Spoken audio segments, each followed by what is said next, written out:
It's the Rock and Refuel Recruiting Roundup on Sports360AZ.com. Jason Jewell, I'm Jared Cohen. No real recruiting news this week, so let's dive into what we saw in Week 0, starting with our Player of the Week from last week. How about Westview running back Tyler Vasco? Last season, he rushed for 2,000 yards. He just picked up where he left off last year, rushed for 315 yards, 314 yards against Basha High School, had another 49 yards receiving, and totaled 4 touchdowns in the big win for the Knights. Yeah, I was over at Basha for the first half, watched Vasco and company, and he looked fantastic. We're going to talk about breakout players from what we saw Week 1. You know, you always see someone that you don't expect right when the season gets going, now that roles are defined. I'm going to get started and staying in that Westview Basha game. I watched Ryan Martinez, their quarterback, with Vasco in the backfield. We know Westview likes to run the football, Jason, but I was really impressed with Martinez with his decision-making, his views of the outside on the decisions he needed to make, and the little read option they'd run at times.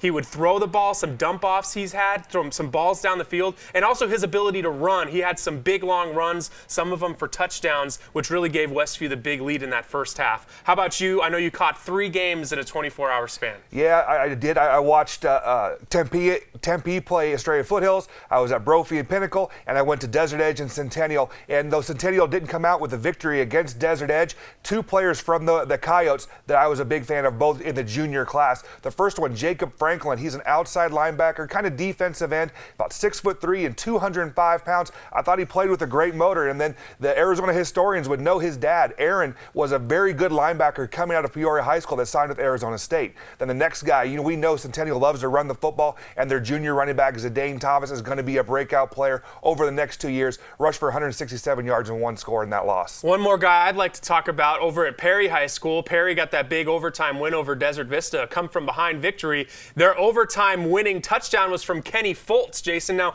I don't know if we could talk about Foltz as a breakout guy because he's been on this Perry varsity squad for basically since he's a freshman in different capacity, played a little bit of DB. Now they're premiering him as the running back and the running back in this system. He had some great runs, catching balls out of the backfield, sharing that backfield with Deshane James, who's come in and playing quarterback.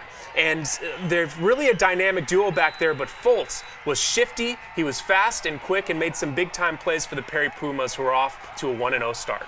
Jason, now let's talk about this upcoming week, Week 1. Now everyone will have gotten started for this season. There are some marquee games to make note of this week. Yeah, certainly the top in-state game is going to be Hamilton and Queen Creek. Now we saw Queen Creek last week, had a big win over Cesar Chavez, and they developed a passing game. Devin Larson and Armand McGuire hooked up and had a big-time performance last week. And Hamilton's defensive line, led by Josh Bosselet and Brady Flynn, they are going to get after the quarterback, so that should be the top matchup in this week, in-state this week. And you mentioned in-state, there are teams headed to California for some pretty great matchups as well. Yeah, Mountain Point, they travel, they play Upland High School. Saguaro travels to Colorado and plays Power. Valor Christian, Brophy goes to Edison High School. Desert Mountain goes to Carson. And then how about the matchup? Chandler goes to Corona Centennial. All should be great. Plus Pinnacle and Basha playing here locally, and it's going to be nationally televised. So a lot to look for and a national spotlight to watch around the state of Arizona for some great Week 1 action.